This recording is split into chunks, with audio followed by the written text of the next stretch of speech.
Hello and welcome to another Demon 212 PSN review. Today I'm going to be taking a look at Zombie Apocalypse, which if you've never played it before, it's basically an old school shooter type thing, so like think Smash TV, and to be fair the best thing to probably familiarise yourself with it is Burn Zombie Burn, because obviously that's also on the PSN. At the start though, you've got single player, local multiplayer. Thankfully something in this day and age finally has local multiplayer, hallelujah. Online multiplayer, leaderboards obviously, downloadable content, there's nothing out at the moment, but when stuff comes out I'll most likely buy it and review it because I'm really enjoying it. Help and options are very basic, just things like music, and you can view your controls but you can't change them. So let's start off with single player. At the start obviously you're going to have default game mode with starting day 1, so that's what I'll show off first. There's then 4 characters to choose from. There's absolutely no difference between any of the characters, they all play identical. The only thing is they look different and they have different colours underneath their characters. So for example, to be fair I don't really know the names, but this guy has blue, one of them's orange, one of them's yellow and one of them's purple. However, when you're on 7 Days of Hell, they pretty much all might as well be white because blue's the only one that actually stands out. But I'll show that off in a bit anyway. So the whole point of the game is you just go around shooting the crap out of the zombies. You're on a fixed stage, you can't move between stages or anything, you're locked in this area, and survivors every now and then come out and you've got to rescue them. You've got teddy bears, which after you rescue a survivor you get a teddy bear, so you might as well use it beforehand, which is why I've just done it there. And the teddy bears are basically bait, they will lure the zombies into them and then explode. And you can throw the teddy bears into zombie traps as well, which is pretty cool, so I'll just do that with this one that I'm about to collect here. Basically, there's hazards on every one of the levels, so you get a bunch of zombies together, and then when you shoot them in front of a hazard, they'll get sucked into the hazard, and you'll get more points, you'll get bonus points. But if you chuck a bear there, then it means you'll congregate towards there, and you can just shoot them all into the hazard for more points.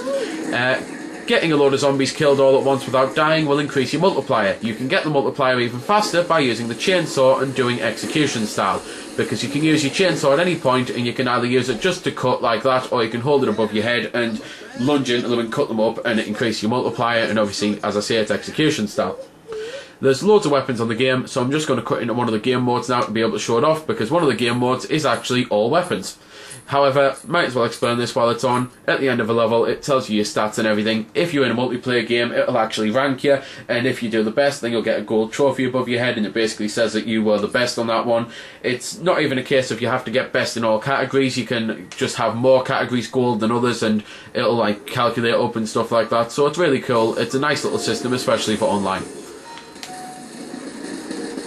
So, a lot of things to explain this time around. I've went on to all weapons mode to show off the weapons. All weapons mode basically means you can just swap between them. So you've got Uzis, you've got a shotgun, you've got a sniper rifle, you've got a flamethrower, you've got Molotov cocktails, you've got a grenade launcher, you've got a chain gun or minigun, whatever you prefer to call it, and you've got a homing rocket launcher, as well as your standard assault rifle, which you've got infinite ammo for, and you can use your assault rifle at any point unless you're on chainsaws only mode, and then obviously you're stuck with a chainsaw. Right.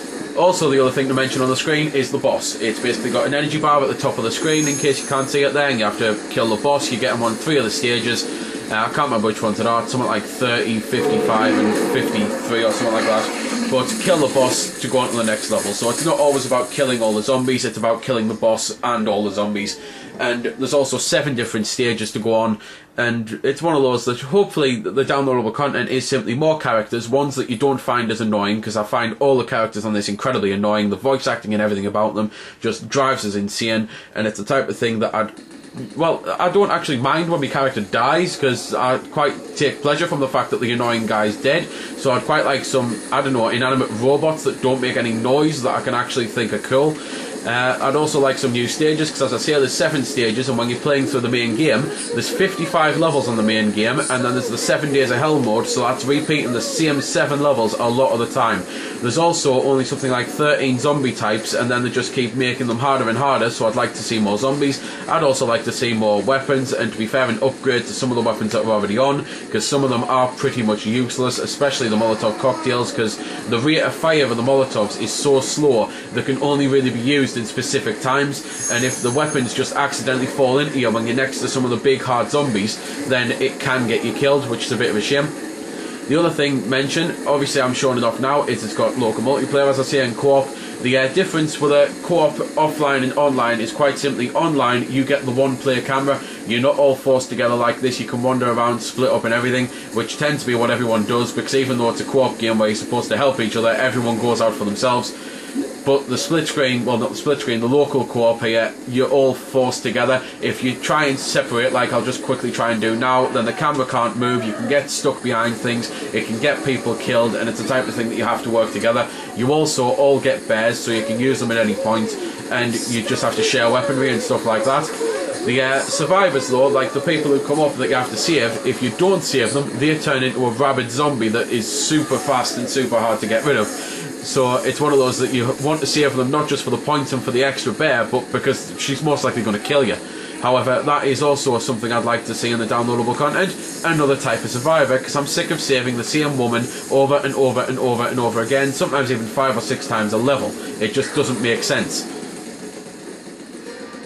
Upon beating the 55 levels, you get the 7 Days of Hell mode though, which is, as I was saying, you've also got the 7 Days of Hell. Well, this is basically it. It's basically 7 very grueling levels with tons of zombies, literally thousands of zombies, because you've got the kill count in the top left corner next to your score and that, and the top right corner, in case you're wondering why there's a score there. If other people are online playing it in your friends list, it'll bring up their scores as well, so it's not just your own. So it may look a little stupid at the moment having 2 high scores the exact same, but it's just because none of my mates are on playing it. So you've got the kill count there, as I see on the top left, and that will just constantly go up. It'll count over the multiple levels as well, so there's a time that you never know, you might actually find yourself have killed something like 50,000 zombies if you've managed to stay alive. You can get extra lives by getting loads of points, and to get loads of points it's best to get the multiplier up, which you can get hundreds of times worth of that. I think the highest I've ever managed to have it was 386 with just me and my little brother playing together, and as I say, 386 times multiply, so we're getting a hell of a lot of points there from killing a zombie. That was 386,000 per standard zombie. The other zombies obviously give you more points because they're harder, and killing them in a trap gives you even more points. So it's really cool that the multiplier can go as insanely high. But as I was saying, the 7 Days of Hell is basically a grueling mode where you play the 7 days, but you don't have to play them all in a row. You can start from any one of them after you've got up to that point, and it's just thousands and thousands of zombies, and the only reason it's really hard or grueling is because of how long the levels take, because this final level has about 4,000 zombies you have to kill, so it's one of those that it takes a very long time, especially when it starts to drag out a bit, and it starts to barely give you any zombies in a wave. The main hardness to it though is that because of the dodgy twilight looks, it starts to hurt your eyes. It gave me a stinking headache the other day, and it also makes it very hard to be able to see your character, because in a lot of the time where it's actually bright, your colour of your circles underneath all pretty much look white, so it's very hard to tell just who's who, and people can get confused like that, unfortunately. But that's basically the 7 days mode. As I say, it's not all that hard, neither is the main game, because you get infinite continues. You don't get infinite lives, and the life system is one thing that annoys me. When you lose all your lives, you're stuck waiting until the next level before you get 1 life on the start of the next level. However, if everyone loses all their lives, then you can continue on. After you use a continue, your scores don't count towards your leaderboard, which I'm fine with that, but it's the fact that when you die, because you've got infinite continues, why can't you just start again there? Why do you have to wait until the next level while you're getting given a free life? Or why do you have to wait for everyone else in your party to die? Because you can be stuck there waiting for ages, bored like hell. Even if you were able to share lives and take lives off each other and stuff like that, it would have worked better. However, don't think I'm having a go at the game and saying that it's bad, because I love these types of games. I've been completely hooked and addicted on it for the last couple of days, trying to get all this stuff off to show in the vid, and I still want to play more. I'd love for more levels to come out, a new set and another set of 55 days. I'd be ready to start it right now, despite playing it for about 15 hours in the past 2 days. But anyway, as I was saying, there are other modes to show off, so I'll very quickly show off the other 2 that I think are worth showing. So this is one of the modes. It's basically blackout. You can only see where your characters are, so when you group together it's a lot easier to see, to be fair.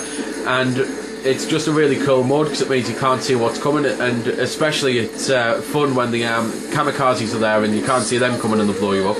Anyway, the other mode I'll show off is Turbo, but I'm going to shut up for a bit and let you listen to some music, and then I'll just simply sign off.